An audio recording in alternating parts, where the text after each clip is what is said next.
My name is Hector. I'm 19 years old and I'm moving out of my parents' house next week.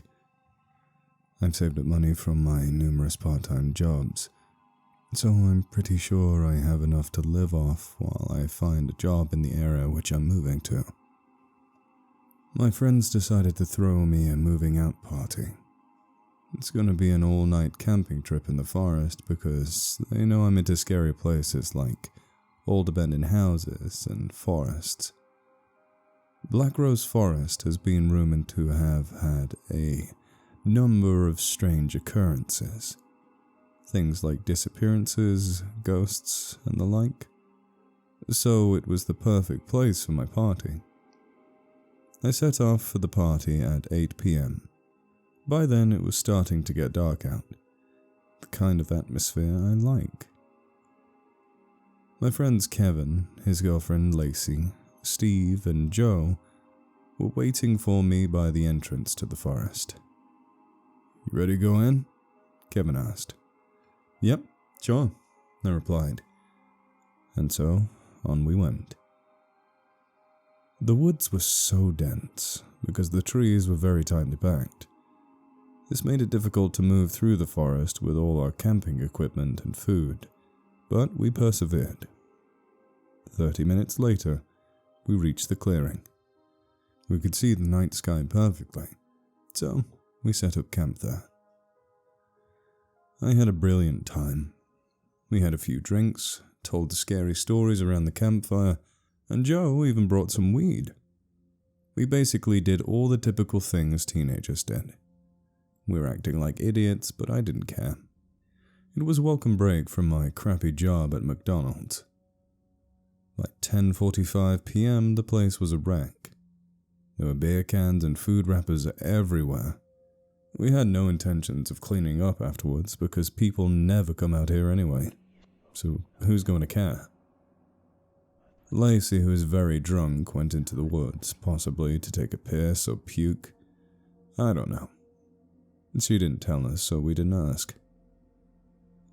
At about 11:27, we were starting to get worried about Lacey, because she hadn't come back. Kevin, like the lazy bum he is, said, "Hector, you're the most sober out of us all. Could you please go look for Lacey?" I had no idea why someone as hot as Lacey was going out with a lazy fat slob like Kevin anyway. I had to bail him out all the time. He constantly asked me for money so he could impress her, since he was too lazy to go out and get a job himself. Whenever the lads and I went to the bar, he never brought enough cash for a drink, so I ended up having to pay for his beer. Regardless, I went out into the woods to look for Lacey anyway. Maybe she would finally realize what a lazy son of a bitch Kevin was and dump him and go out with me instead. It was nearly pitch black, because the only light source I had was a flashlight.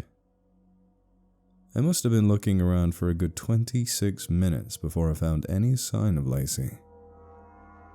I found her gold necklace, the one I had to pay for so Kevin could impress her. It had some blood on it, so I knew Lacey was hurt and I had to find her quickly. I was getting increasingly worried and paranoid. Not just for her, but for myself as well. But there could have been some wild animal loose in these woods, or worse, some psychopath. I ran faster than I had ever run before, as I only knew one thing. I had to find Lacey and fast. After a few good minutes of running, I found her. On what was left of her, at least. Her flayed corpse hung from a tree as her blood drenched the tree trunk and the ground below. Her eyes had been gouged out, and her right arm was hanging by a tendon.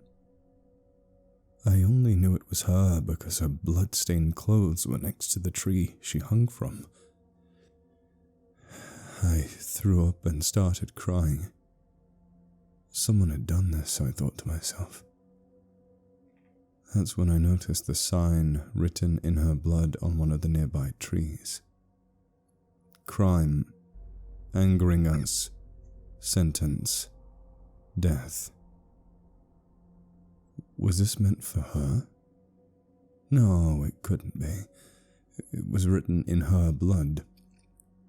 Someone knew one of us would find her like this. That message was meant for us. Without thinking, I just ran. I had to tell the others, and we had to get out of here as soon as possible. I reached the clearing and I was going to tell them that Lacey was killed by someone. That's when I noticed it. The clearing was smaller than it was when we first got there.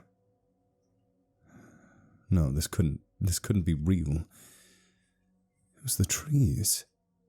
The trees were moving. Kevin, Steve, Joe, we have to get out of here.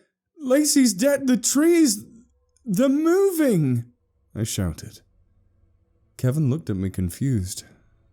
That was until he noticed that one of the trees was right next to the extinguished campfire. Like an idiot, he walked up to the tree, thinking that it wouldn't move whilst he was looking. Well, this was true. We were about to find out that it was only true for them moving from one location to another. Making a sound like wood creaking, its trunk bent down and a branch picked up Kevin. What followed was the most awful sound I'd ever heard. Kevin's screams of agony mixed with the sounds of bones breaking, flesh tearing, and the sound of leaves rustling. We watched in horror as a waterfall of Kevin's blood fell from the tree, covering the trunk. The blood moved and formed an ominous message, reading, "You're next." I was so horrified both by the message and the fact that Kevin was now dead. So much so that I didn't notice the trees closing in behind Steve, Joe, and I.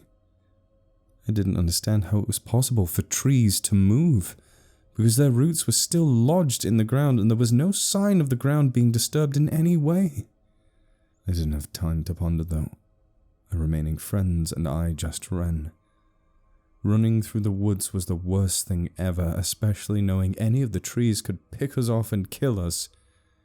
Branches kept grabbing at us, and I received numerous cuts from the branches. It felt like we were running for days, and the exit was nowhere in sight. Then we found a dirt track. This had to lead to a way out. It must have. Finally, in a stroke of luck, we found a way out. We didn't know what to think. The pain from the cuts we received from the trees reminded us that we were still alive at least.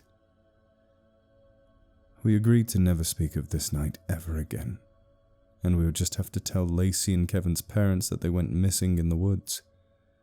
We couldn't tell them that it was the trees. They would never believe us. I went to bed without saying anything to my parents. I'm moving out next week, and I'm going to move to an urban area. I just hope I make it. There's a tree in my front garden.